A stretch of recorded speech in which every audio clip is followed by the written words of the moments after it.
The first secret they'll never tell you is that sex, to them, isn't about connection. It's about control. When a narcissist enters your life, their attention feels electric. Every look, every word, every touch feels like an awakening, like someone finally sees the parts of you that have been overlooked.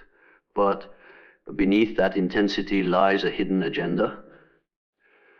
To a narcissist, desire is a weapon, and your longing is the battlefield.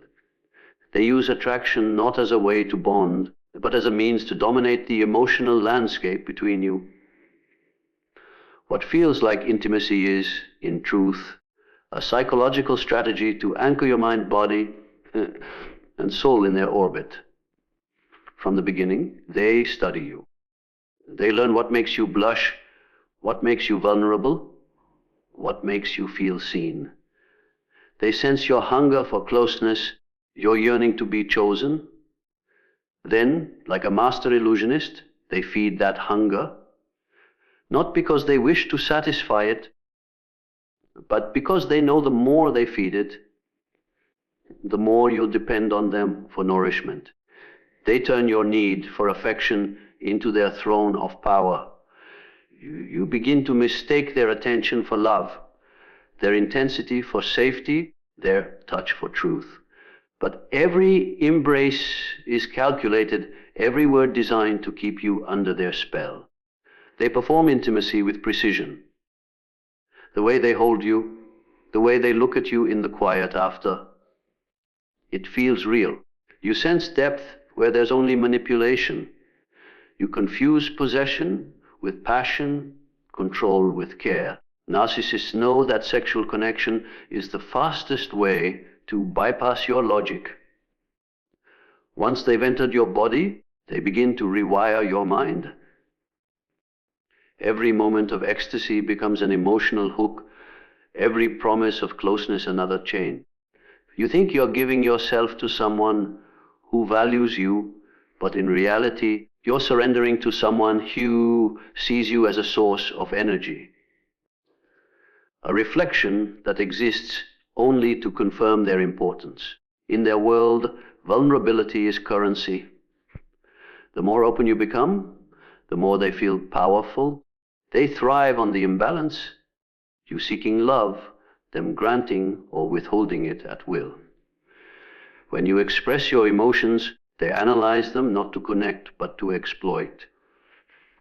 They sense when your guard lowers and step in to assert dominance. The act of intimacy becomes less about shared pleasure and more about the illusion of control. They will touch you not to comfort, but to claim. They will kiss you not to heal, but to silence the voice that might question them. And the paradox is that they make you feel chosen. They create an atmosphere where you believe you're special, the only one who has reached their hidden depths. But in truth, what you've reached is their need for validation. You become the stage upon which they act out their fantasies of superiority.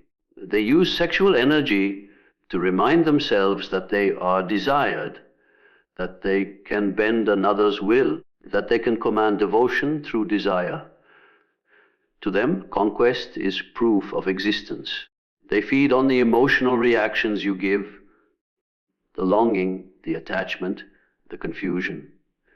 Every response confirms their control. When you start to notice inconsistencies, the way they turn cold after being close, the way their affection vanishes without warning, you feel the sting of withdrawal. That's part of the design. They know that by alternating between affection and detachment, they keep you craving the high of their approval. You chase the memory of their warmth, hoping it returns. And each time you do, they tighten their psychological grip. It's not love they're offering, it's dependency disguised as devotion. What they crave most is not your body, but your submission. The feeling that they have entered not just your physical world, but your emotional core. They want to become the reference point for your worth, the voice that decides when you are seen and when you are invisible. They extract from you the most intimate parts of yourself, your softness, your trust, your openness, and turn them into leverage. This is the true power game behind the sheets, the transformation of love into leverage, of connection into control, of intimacy into influence. They make you believe that the connection is mutual, that the energy shared between you is sacred. But what you're experiencing is the reflection of your own desire mirrored back to you, crafted to appear as theirs. In those moments, you are not meeting their soul, you are confronting the mask they've built to ensnare yours. They take what is meant to be a sacred exchange and turn it into a performance where they alone dictate the rhythm. You give, they take. You open, they claim. You feel, they analyze. The tragedy is that you don't realize the game until the silence begins to echo. The warmth fades, the words grow distant, and you start questioning what changed. But the truth is, nothing changed. The illusion simply lost its glow. They never sought connection, they sought control. They never wanted love, they wanted power. And every act of passion was just another move in their silent, psychological conquest. The second secret they'll never tell you is that they don't seduce you, they become you. The narcissist's greatest weapon isn't charm or appearance, it's reflection. They don't approach you as themselves, they approach you as a mirror polished to perfection, reflecting every hidden desire, every unspoken fantasy, every wound you've ever carried.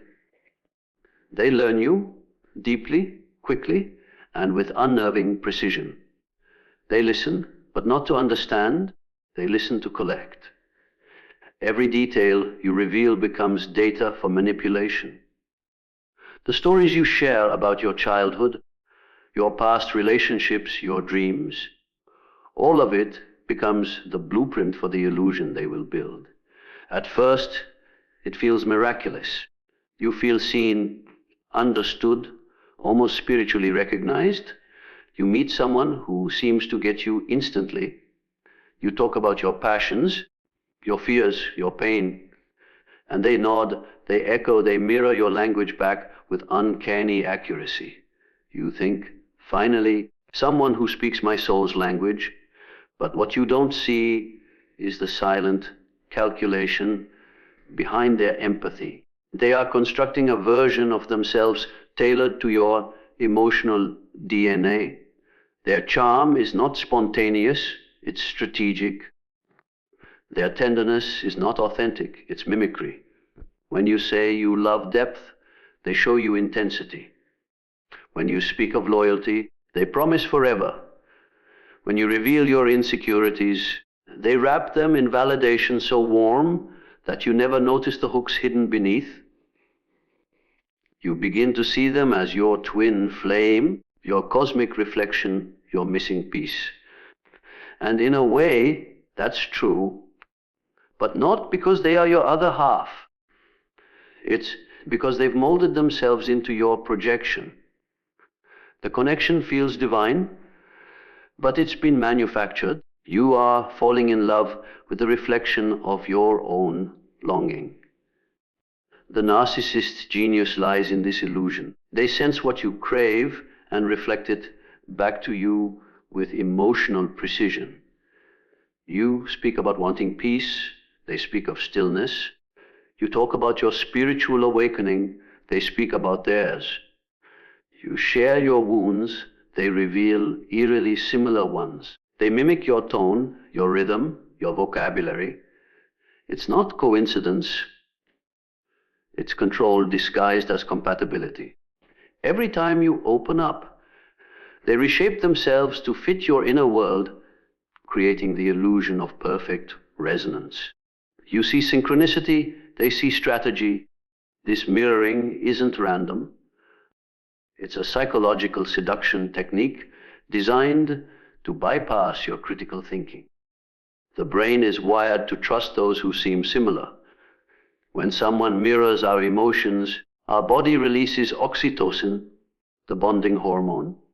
It creates a sense of familiarity, safety, and intimacy. Narcissists exploit that chemistry to fast-track attachment. You start believing you've met your soulmate because every part of you feels mirrored back with astonishing precision. But what's actually happening is emotional hijacking.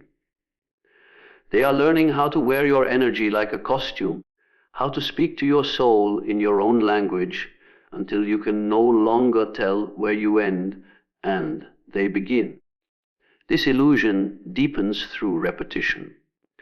Every time you feel understood, you let your guard down a little more. You reveal deeper truths, darker fears, hidden desires, and they absorb it all.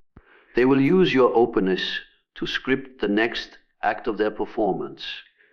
They'll mimic your emotional tone when you're vulnerable, showing pain when you're hurting, joy when you're happy.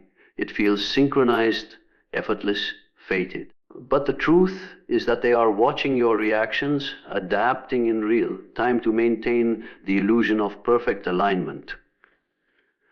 Over time, you bond with this reflection.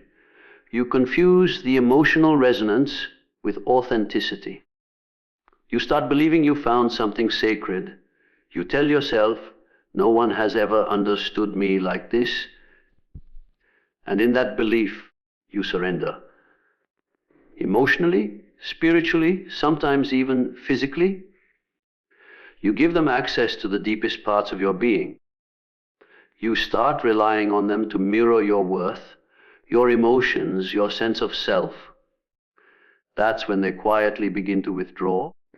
The mirror that once reflected light begins to distort it. The admiration fades, the empathy turns to criticism, the resonance becomes resistance. You try to restore the connection, not realizing that what you're trying to save never truly existed. It wasn't love that bonded you, it was psychological reflection. The version of them you fell for was a carefully constructed echo of you. When you ask what changed, they'll say, you're imagining things, that you're too sensitive, that you've become distant. And in your confusion, you'll look back to the beginning, replaying the memories, searching for the warmth you once felt. But what you're missing isn't them. It's the reflection of yourself they once gave you. Narcissists use this mirroring to enslave your perception. They know that if they can become everything you've ever wanted, you'll overlook the subtle red flags, the inconsistencies, the emotional detachment, the coldness hiding behind the charm. They rely on your empathy to maintain their mask. And when they've extracted enough, your energy, your admiration, your trust, they drop the reflection. Suddenly, you feel unseen, unheard, unworthy. You begin to question your reality, wondering how something that felt so pure could feel so empty. But the emptiness isn't new. It was always there, hidden behind the illusion they built out of your own reflection. The third secret they'll never tell you is how they turn your body into a battlefield of craving and confusion.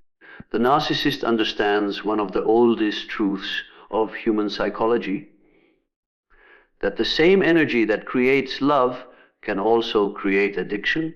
They know how to make you feel seen, desired, and alive one moment, only to make you feel invisible the next. This rhythm, this push and pull, becomes the invisible cage that traps you. They don't keep you by love, they keep you by withdrawal. You learn to crave not them, but the relief they provide when they decide to grant you their attention again. In the beginning, they flood you with affection. Every glance feels magnetic. Every word feels like nourishment. They text constantly, call you beautiful, tell you you're different. You're intoxicated by the intensity, the rush of dopamine every time they reach out. Your nervous system adapts to this rhythm, the rush of connection, the high of approval. But what feels like chemistry is actually the construction of dependency. They know that when they suddenly pull away, your mind will spiral, searching for the reason, desperate to regain the warmth they've withdrawn. The absence feels unbearable, and you begin to associate peace with their presence, chaos with their silence. That's how the conditioning begins. They love, bomb you to create the high, then retreat to trigger the low. The cycle repeats. Affection followed by distance, warmth followed by coldness, promises followed by silence. Every reunion feels euphoric because it relieves the anxiety they created. This intermittent reinforcement rewires your brain. You begin to chase their attention like a gambler chases the next win, never realizing that the game is rigged. They decide when you feel desired and when you feel discarded. It's not love, it's psychological conditioning disguised as romance. The most painful part is how deliberate it feels. When you begin to pull away, they sense it immediately. They'll return with tenderness, acting as if nothing happened. Their touch will be softer, their words sweeter. They'll speak of connection, of destiny, of how no one else understands them like you do. And your nervous system, still addicted to the rush of their validation, surrenders again. You tell yourself they just needed space, that maybe you overreacted. You start making excuses for their silence, their moods, their disappearances. You interpret the inconsistency as depth, as mystery, as emotional complexity. But it's not complexity, it's control. This cycle of pleasure and withdrawal begins to infiltrate your self-worth. You start defining your value by how they respond to you. When they're affectionate, you feel alive. When they withdraw, you feel hollow. You begin to internalize the rhythm. The highs and lows become your normal. You convince yourself that real love must feel like this: passionate, unpredictable, intense. You don't realize that the chaos is engineered to keep you disoriented. They've made you dependent on the emotional relief only they can provide. In moments of withdrawal, your mind replays the good memories like a highlight reel. You recall their laughter, their compliments, their promises. The nostalgia blinds you to the manipulation. You reach out, trying to reignite what you once had, and they respond just enough to keep you hooked. They might text a single word, send a picture, or remind you of an intimate moment. That tiny dose of attention floods your body with dopamine again, making you believe progress has been made. But it's not progress, it's the cycle continuing. You're being trained to associate pain with passion and inconsistency with connection. Over time, your identity begins to erode. You stop trusting your intuition. You silence your needs because you fear their withdrawal. You walk on eggshells, trying to keep them pleased, never realizing that their satisfaction was never your responsibility. It was always their tool.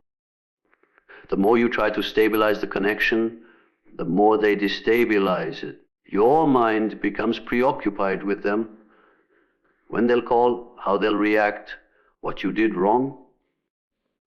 You start to lose sleep, lose focus, lose the version of yourself that existed before their chaos entered your life. The narcissist thrives on this psychological imbalance. Your confusion feeds their sense of power. They enjoy watching you oscillate between hope and despair because it reinforces their control. Every tear, every apology, every late night message saying, "I miss you," confirms their dominance. They don't see your pain as tragic. They see it as proof that they matter. Their validation becomes the drug, and your dependency the result. They have conditioned you to associate emotional pain with intimacy, making you believe that suffering is proof of love. When the cycle continues long enough, even the smallest gesture from them feels monumental. A simple compliment feels like salvation. A text message feels like oxygen. You begin to romanticize the bare minimum because your standards have been eroded by their manipulation. This is the silent architecture of trauma bonding, the fusion of pain and pleasure until you can no longer tell them apart. You hold on, not because it feels good, but because it once did. You keep waiting for the version of them that never truly existed to return, believing that if you just love harder, if you just understand more, the cycle will stop. But the truth is, the cycle is the relationship itself. The fourth secret they'll never tell you is how they project their shame onto you and make you carry the emotional weight they cannot bear. A narcissist cannot face the parts of themselves that feel small, inadequate, or unworthy. Their entire persona is a defense mechanism built to conceal that deep, silent emptiness inside them. They wear confidence like armor, charm like camouflage, and sensuality like a weapon. But beneath it all lies shame, raw, unhealed, and suffocating. Rather than heal it, they disown it. And instead of facing their inner darkness, they transfer it onto the people closest to them, especially the ones who love them. From the beginning, they identify your emotional strengths, your empathy, your openness, your capacity to love deeply. These are the very traits they lack, and so they both crave and despise them. They want to absorb your light, to borrow your authenticity, because it reminds them of what they cannot create within themselves. But the more you shine, the more it triggers their internal void. Your confidence makes them feel insecure. Your emotional depth makes them feel shallow. Your honesty exposes their deceit. Instead of admiring these qualities, they begin to attack them, subtly at first, then more directly as they gain control over you. They will make you question your worth in the areas where you once felt most secure. They'll mock your passion, criticize your body, ridicule your dreams, or belittle your emotions. What they are truly expressing is not their opinion of you, but their reflection of themselves. They see in you what they have buried in shame: vulnerability, authenticity, truth. But because they cannot own those parts, they project them outward. They accuse you of being too emotional, too needy, too dramatic, when in reality, they are describing their own suppressed chaos. This projection is not random, it is survival. It allows them to maintain the illusion of superiority while offloading their pain onto you. Sexually, this projection becomes even more manipulative. They may use intimacy as a stage for dominance rather than connection. They might shame you for your desires, labeling you as too much, or too sensitive, or too demanding.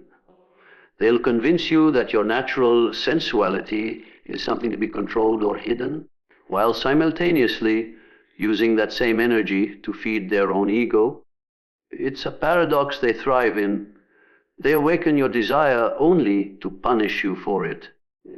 They take what is sacred and turn it into something they can control, because controlling your sexuality means controlling your identity.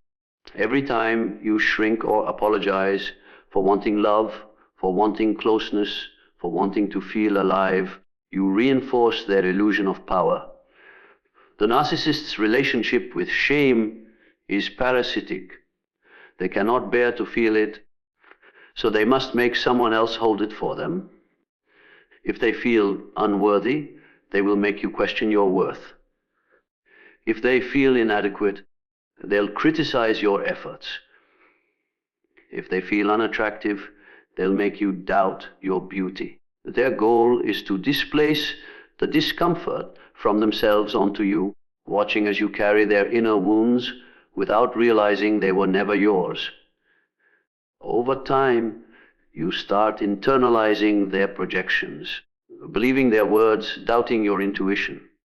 You begin to self-censor, to hold back your truth, to dull your authenticity because you've been conditioned to believe it's too much. There, shame is like a poison. It seeps into your confidence, your body language, your emotional tone. You find yourself apologizing for existing too loudly, for feeling too deeply, for wanting too honestly. You start to mirror their energy without realizing it, embodying their insecurities as your own. This transfer of shame is the core of their control. They don't just manipulate your emotions, they distort your identity. They turn the mirror of reflection into a mirror of guilt, making you see their flaws every time you look at yourself. They might even twist morality to serve their projection. When you call out their lies or manipulation, they'll accuse you of being controlling or selfish. When you express pain, they'll say you're unstable. When you ask for respect, they'll claim you're impossible to please. This inversion of truth keeps you trapped in self-doubt. You start believing that perhaps you are the problem, that maybe your love is too demanding or your emotions too heavy. In reality, you're not broken. You're absorbing the brokenness they refuse to acknowledge within themselves. The tragedy is that you often try to heal them through understanding. You sense their hidden wounds, their fear of rejection, their deep loneliness, and your empathy compels you to stay. You think that if you love them enough, you'll soothe their pain, but love cannot heal what shame refuses to face. Every time you try, they'll punish you for reminding them of what they've buried. Your compassion becomes the mirror they cannot look into, and so they attack it, they twist it, they project more. The more you love, the more they reject. The more you reach out, the more they retreat. This cycle continues until you begin to mistake guilt for devotion, mistaking shame for intimacy. You start believing that love is meant to hurt, that walking on emotional eggshells is a sign of depth. But what's happening is energetic theft. They've replaced connection with projection, passion with punishment, intimacy with inversion, and while you carry their shame, they remain untouched, hidden behind the facade of control, untouched by the very pain they've transferred onto you.